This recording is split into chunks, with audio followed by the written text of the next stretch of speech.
I just wanted to say goodnight. It was supposed to be a simple motherly gesture, nothing more. I opened my son's bedroom door softly, expecting to find him half asleep, tucked under his blankets, maybe mumbling something incoherent. But instead I froze. It was not my son lying there, it was his best friend. He sat at the edge of the bed, his gaze meeting mine with a look that was steady, unreadable, almost daring.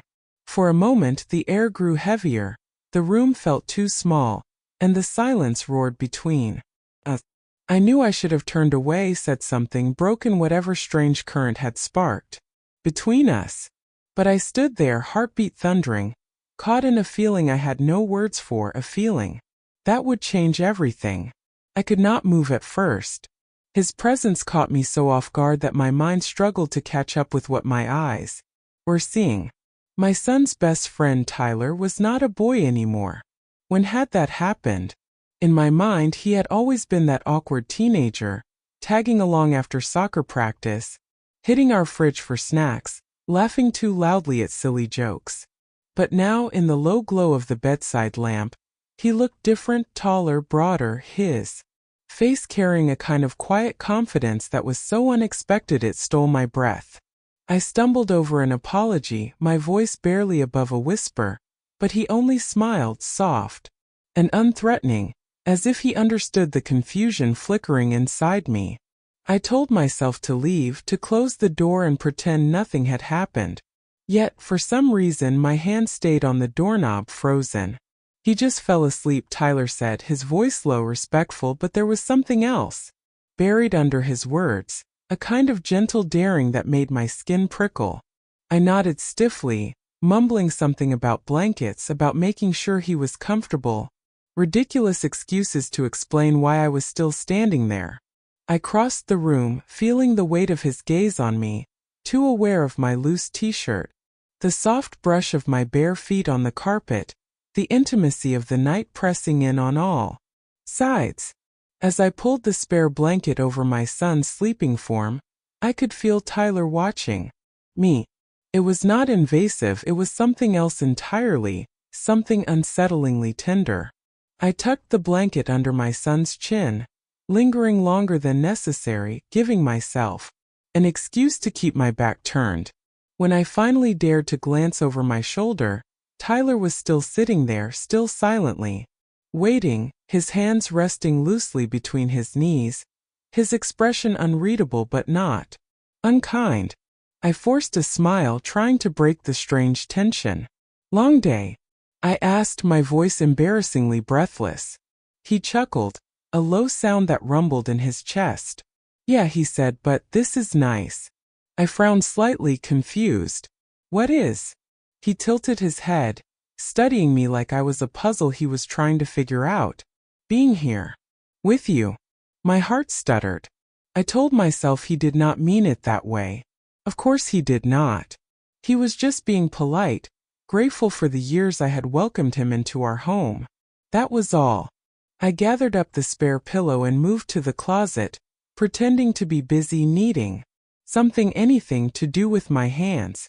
I heard him stand up behind me, the soft creak of the mattress as his weight shifted. Every nerve in my body went rigid, anticipation and panic tangled together. "You always made this place feel like home," he said softly, closer now, the warmth of his words brushing against the back of my neck. I swallowed hard, feeling ridiculously emotional at such a simple statement. I turned around slowly, forcing a casual laugh. "That is what moms do," I said lightly. He smiled at me, but it was a sad smile, one that carried more than just gratitude. "Not everyone is lucky to have a mom like you," he said, his eyes dark and earnest. For a second, everything blurred. I saw Tyler not as my son's best friend, not as the boy who had grown up in our living room, but as a young man standing in front of me, offering a kind of vulnerable honesty. That cracked something deep inside me. I wanted to tell him he was wrong, that I was just a woman who had tried her best, often failing, often doubting, but I could not find the words. Instead, silence stretched between us again, thick, trembling, charged with something neither of us dared to name. I brushed past him, murmuring a good night, desperate to put space between us, but as I reached the door, he touched my wrist. Lightly, hesitantly, his fingers barely grazed my skin, but it was enough. I froze, my heart hammering against my ribs. I looked up at him, ready to tell him to stop, to remind him of the boundaries we could not cross. But when I saw his face, saw the hesitation, the longing, the deep respect in his eyes, I could not speak. The world outside the room faded. There was only this moment, suspended in a delicate balance between right and wrong, in fear and something far more dangerous, something that felt achingly real. I pulled my hand away gently, not because I was angry, but because I was scared of how easy it would be not to. "Good night, Tyler," I whispered, barely recognizing my own voice. He nodded, stepping back, letting me go. But his eyes never left mine until the door clicked softly shut between us. And even then, long after I slipped into my own bed, I could still feel his gaze burning on my skin, a silent question left hanging in the dark, unanswered.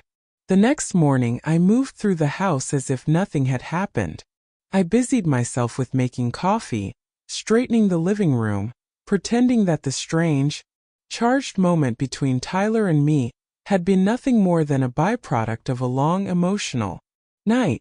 But deep down I knew better.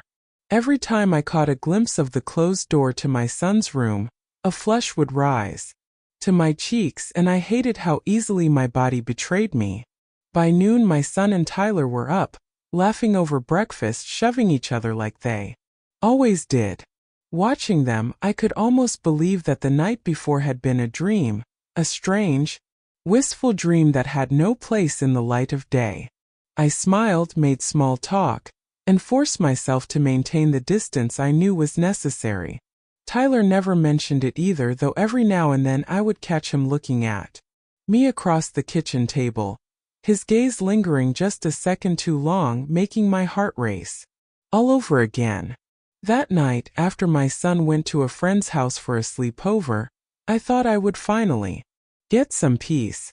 I curled up on the couch with a book, determined to lose myself in fiction, but my mind kept wandering. Every sound in the house seemed amplified. Every creak of the floorboards, every whisper of the wind against the windows. I was so lost in thought that when I heard footsteps behind me, I jumped. It was Tyler. He stood there awkwardly, one hand rubbing the back of his neck, his eyes uncertain. "Sorry," he said. "I did not mean to scare you." I smiled weakly, setting my book aside. "It is fine.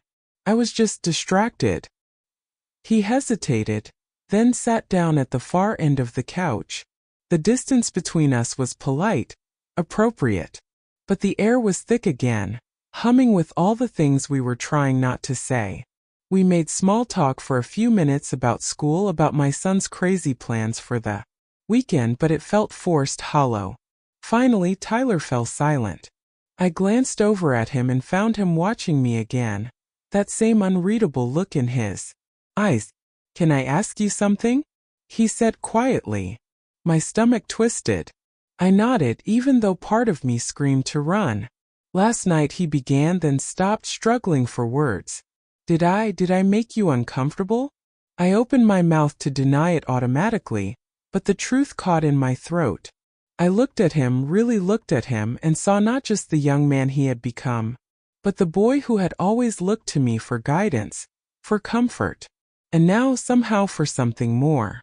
"No," I said finally, my voice barely above a whisper. "You did not." He let out a slow breath, like he had been holding it in all day. He leaned forward slightly, his elbows resting on his knees, his hands clasped tightly together. "I do not want to make things weird," he said. I have always." He trailed off, shaking his head as if the words were too dangerous to speak aloud. I waited, my heart hammering. "I have always thought you were incredible," he finished in a rush, his cheeks flushing red. Not just beautiful, but strong. Kind. You always made me feel safe. Wanted. Even when I did not feel that way anywhere else." The sincerity in his voice broke something open inside me. I felt tears sting my eyes, but I blinked them away. I wanted to tell him that he was just confused, that I was too old, that this was wrong on so many levels. But when I opened my mouth, nothing came out. Tyler shifted closer, still cautious, still giving me every chance to say no. "You are not just my friend's mom," he said, his voice low and rough. You are you. I felt the warmth of his presence, the tension stretching so tightly between us it was almost painful. Slowly, without thinking, I reached out and touched his hand. Just a simple touch. But the way he responded, the way his fingers curled around mine so gently, so reverently, made my chest ache. "You should not," I whispered, even as I laced my fingers through his. "Maybe not," he agreed, his eyes never leaving mine. "But I cannot help how I feel." The truth was, neither could I. Before I knew it, he leaned in. It was not a bold move. It was hesitant, almost shy, like he was asking permission with every inch he crossed. I could have stopped him. I should have. But when his lips brushed mine, soft and tentative, I melted into him. The kiss was featherlight at first, a mere question. When I did not pull away, he grew bolder, cupping my cheek with one trembling hand, deepening the kiss in a way that made my entire body light up with heat and longing. I threaded my fingers through his hair, feeling the silky strands slip between them. My heart pounded so hard I thought he might hear it. His hands moved to my waist, tentative and respectful, as if I might vanish if he touched. Too hard. Every part of me felt alive in a way I had not experienced in years. When we finally broke apart, we were both breathing heavily, our foreheads resting together. "I am sorry," he whispered, though he did not sound sorry at all. I laughed softly, a broken, breathless sound. "I am not." He smiled, a real brilliant smile that made him look so young and vulnerable that it made my heart twist painfully. "Neither am I," he admitted. We sat there for a long moment, just holding each other, neither of us ready to let go of the fragile, beautiful thing we had just uncovered. I knew this could not last. I knew there would be consequences, complications, regrets. But right then, in the soft cocoon of the night, none of that mattered. All that mattered was the simple, overwhelming truth. I was seen. I was wanted. I was alive. And for the first time in what felt like forever, I let myself believe I deserved it. The days that followed were filled with silence wrapped in noise. My son never suspected a thing. He came and went, laughed with Tyler, shared meals with me like everything was exactly as it had always been. But everything had changed. I had changed. And I was terrified that it showed. I would catch glimpses of myself in the mirror and barely recognize the woman staring back. There was color in her cheeks, yes, a light in her eyes that had not been there in years. But there was something else too, a flicker of shame she was trying to bury beneath her. Now, Tyler had stayed the rest of the weekend, and we had danced around each other like gravity, was working overtime, always pulling us closer, always one step from falling. We never spoke about the kiss. But every time we were alone, the air thickened. Every glance lasted a little longer than it should have. Every casual touch lingered just a second too long. And then Monday came. Real life resumed its place, unapologetic in its routine. Tyler went back to campus. My son returned to school. And I was left with the quiet. But it was not peace. It was deafening. I replayed everything over and over. The touch of his lips, the softness of his hands, the way he looked at me like I was more than just a passing moment. I should have been disgusted with myself. I should have felt regret. But what I felt instead was more dangerous longing. I wanted to hear from him. I wanted to know if he was thinking about me the way I was thinking about him. But I was also terrified he might reach out, because I did not trust myself to say the right thing. And one night, just after I had finished cleaning up dinner, my phone buzzed. It was a message from Tyler. "Are you okay?" Simple. Harmless. But my hands trembled as I stared at it. I waited a full hour before replying. And even then all I could manage was, I do not know. His reply came instantly. Me neither. And just like that, the floodgates reopened. The conversations were cautious at first. We talked about school, about my son, about books and music. But underneath every message was an unspoken thread that tied us together. A quiet yearning. A confession neither of us dared to put into words. One evening he sent me a photo of the sky. A deep orange sunset bleeding into purple. Reminded me of you. My chest ached. How could something so simple feel so intimate? I began to question everything. My own boundaries. My principles. The life I had built. Was I lonely? Absolutely. Was this a distraction? Maybe. But it felt like more than that. It felt like the first time in years that someone had seen me not as a mother, not as someone's ex-wife, but as a woman. Still, the guilt knotted me. I would lie awake at night, staring at the ceiling, wondering what kind of example I was setting. What would happen if my son ever found out?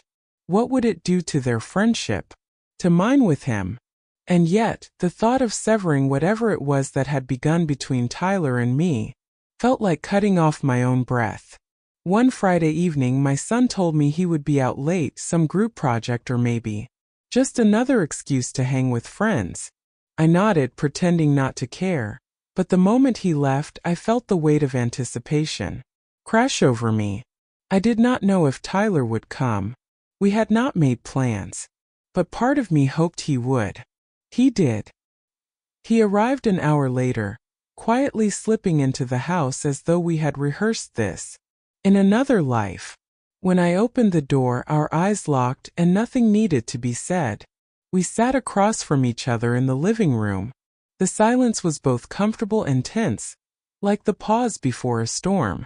He looked older somehow, more serious.